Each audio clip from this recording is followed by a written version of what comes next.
জানাজার আগে এবং পরে দোয়ার হুকুম কি? প্রশ্ন করেছেন মিশিগান থেকে সাব্বির খান।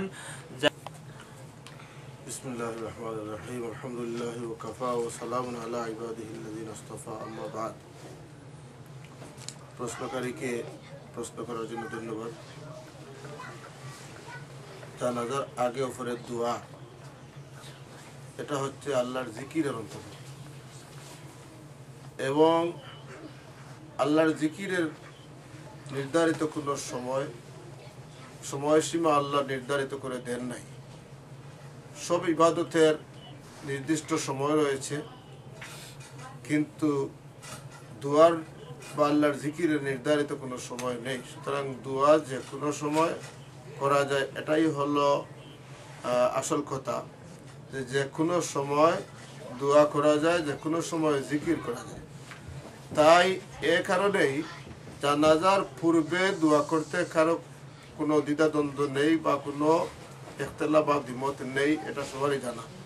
সুতরাং প্রশ্নকারী প্রশ্ন করেছেন জানাজার পূর্বেও পরে দোয়ার হুকুম। সুতরাং একথা তো সবারই জানা আছে যে জানাজার আগে দোয়া করতে কারো মধ্যে কোনো মতানৈক্য নেই। এখন আসা যাক জানাজার পরে দোয়া সম্পর্কে। তাই আমি আগে বললাম যে জানাজার পরে দোয়া যেহেতু একটা স্বতন্ত্র একটা ইবাদত এবং এটা একটা আল্লাহর একটা জিকির এবং এর জন্য কোনো নির্ধারিত সময় নেই, সুতরাং যে কোনো সময়ই দোয়া করা যায়, এটাই হচ্ছে দোয়ার একটা মূল নীতি।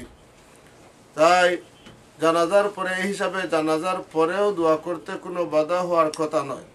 দ্বিতীয়ত, জানাজা বলতে কি বোঝায়? জানাজা বলতে আমরা বুঝি সলাতুল জানাজা। জানাজা বলতে আমরা বুঝে থাকি সলাতুল জানাজা। আমরা যে নিয়ত করি নামাজে জানাজার জন্য, নয়তো আন উয়াদ্দিয়া লিল্লাহি তাআলা আরবা তাকবীরাতি সলাতিল জানাজাতি, এতে বলা হয় যে সলাতুল জানাজা, জানাজার নামাজ। সুতরাং যেহেতু এটা জানাজার নামাজ, তাই নামাজের পরে দোয়া করতে কোনো বাধা নেই। এই হিসাবে জানাজার নামাজের পরেও দোয়া করতে কোনো বাধা না হওয়ারই কথা। এখন আসা যাক জানাজার নামাজ এটা নামাজ নাকি শুধুমাত্র দোয়া। যারা জানাজার নামাজের পরে দোয়া করতে যারা বাধা দেন অথবা যারা দোয়া বৈধ একথা মানতে দ্বিধাবোধ করেন, তাদের দাবি হলো জানাজার নামাজ এটা তো দোয়া এবং জানাজার ভিতরে যেহেতু দোয়া হয়ে গেল, তাহলে পরে আবার দোয়ার প্রশ্নই আসে না, এটা তাদের দাবি। সুতরাং প্রথমে আমাদের দেখা উচিত জানাজার নামাজ এটা কি দোয়া না এটা নামাজ। এই হিসাবে দেখতে গেলে আমরা দেখব যে দোয়ার জন্য কোনো শর্ত এমন নেই যে নামাজের জন্য যেমন শর্তাবলী রয়েছে। যেমন আমরা 5 ওয়াক্তের নামাজ পড়ি, এর জন্য আহকাম আরকান 13টা ফরজ, অর্থাৎ নামাজের বাইরে 60টা ফরজ এবং ভিতরে 6টা ফরজ আছে। নামাজের বাইরে 7 ফরজ, যেমন জায়গা জামা শরীর পাক, অর্থাৎ নামাজের স্থান পবিত্র হতে হবে, নামাজির যে কাপড় পরে নামাজ পড়বেন, নামাজ আদায় করবেন, সে কাপড় পবিত্র হতে হবে এবং তার দেহ শরীর পবিত্র হতে হবে এবং তার সতর ঢাকা হতে হবে, কিবলার দিকে মুখ করতে হবে, নিয়ত করতে হবে, নামাজের সময় হতে হবে। এগুলো হচ্ছে নামাজের জন্য নামাজের বাইরের শর্তাবলী ফরজ। এবং নামাজের ভিতরেও তদ্রুপ ফরজ রয়েছে, তাকবীরে তাহরিমা, কিয়াম, কেরাত, রুকু, সিজদা, কায়দা আখেরা ইত্যাদি। এগুলো হচ্ছে নামাজের ভিতরে যে ফরজ। এগুলোর মধ্যে কোনো একটি ফরজ যদি কারো ছুটে যায়, তাহলে তার বাকি সব আদায় করার পরেও তার নামাজ হয় না। কিন্তু দোয়ার জন্য এ ধরনের কোনো শর্ত নেই। দোয়ার জন্য নির্ধারিত কোনো ওয়াক্ত নেই। দোয়ার জন্য কিবলামুখী হওয়া কোনো শর্ত নেই। দোয়ার জন্য ওযু করাও কোনো শর্ত নেই। দোয়ার জন্য নামাজের ওয়াক্ত হওয়ার কোনো শর্ত নেই ইত্যাদি। যে নামাজের যে শর্তাবলী রয়েছে, এরূপ দোয়ার জন্য কোনো শর্ত নেই। হ্যাঁ, ওযুর সাথে দোয়া করলে উত্তম, কিবলামুখী হয়ে দোয়া করলে উত্তম, কিন্তু কিবলামুখী হওয়া দোয়ার জন্য শর্ত নয়, ওযু থাকার শর্ত নয়। ঠিক তদ্রুপ দোয়ার মধ্যে কোনো তাকবীরে তাহরিমার কোনো প্রশ্ন আসে না, কিন্তু জানাজার নামাজের মধ্যে তাকবীরে তাহরিমা আছে। আমরা যখন তাকবীর বলি, নাওয়াইতান ওয়াদ্দে বলে যে তাকবীর আল্লাহু আকবার বলি, এটা হচ্ছে জানাজার নামাজের তাকবীরে তাহরিমা, এবং এরপরে রয়েছে আরো 3টা তাকবীর। সুতরাং এই যে জানাজার নামাজ শুধুমাত্র রুকু এবং সজদা নেই, কিন্তু রুকু সজদাবিহীন নামাজ, এটা এই কারণ অন্যান্য শর্তাবলী এবং রুকু এবং আহকাম আরকানের দিক দিয়ে জানাজার নামাজ এটা অন্যান্য নামাজের মতোই নামাজ, যার কারণে জানাজার নামাজ যেহেতু নামাজ, সুতরাং নামাজের ভিতরে দোয়া, যেমন আমরা 5 ওয়াক্তের নামাজ পড়ি, নামাজের ভিতরে দোয়া আছে, বিশেষ করে আল্লাহুম্মা ইন্নী যালামতু নাফসি, এটা একটা দোয়া এবং একদিকে একটা ইস্তেগফার।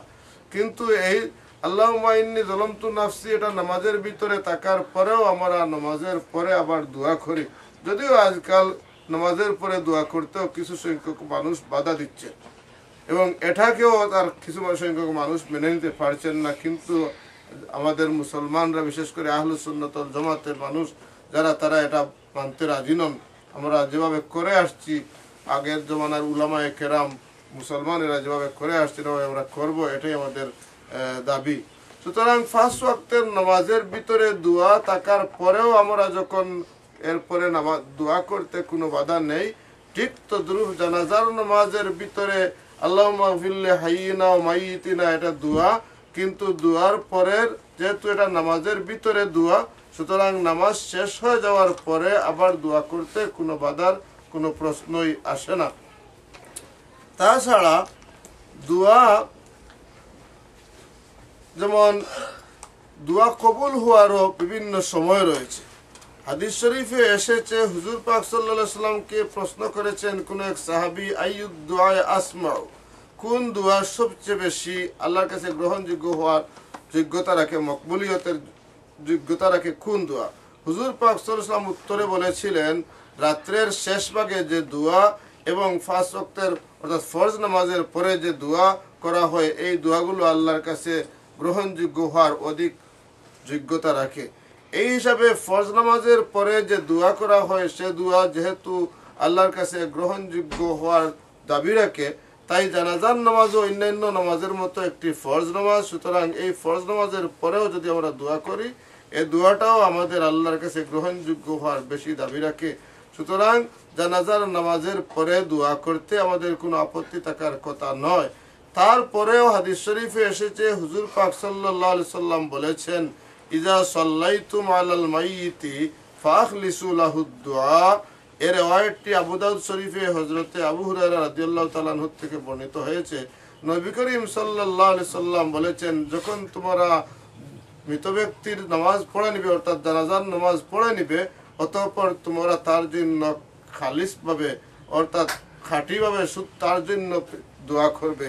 নামাজে জানাজার ভিতরে যে দোয়া আমরা আল্লাহুম্মা গফিরলি হাইয়িনা ওয়া মাইয়িতিনা, এখানে আমাদের সকল জিন্দা মুর্দা ও শাহিদিনা ও গায়বিনা, উপস্থিত অনুপস্থিত, ও সাগিরিনা ও কাবিরিনা, ছোট বড়, যাকারিনা উনসানা, পুরুষ মহিলা, সবার জন্য আমরা এই দোয়া আমভাবে করে থাকি। সুতরাং আল্লাহর হাবিব সাল্লাল্লাহু আলাইহি সাল্লাম বললেন, ফাখলিসু লাহু দুআ, নামাজ শেষে তোমরা মৃত ব্যক্তির জন্য বিশেষভাবে দোয়া করবে।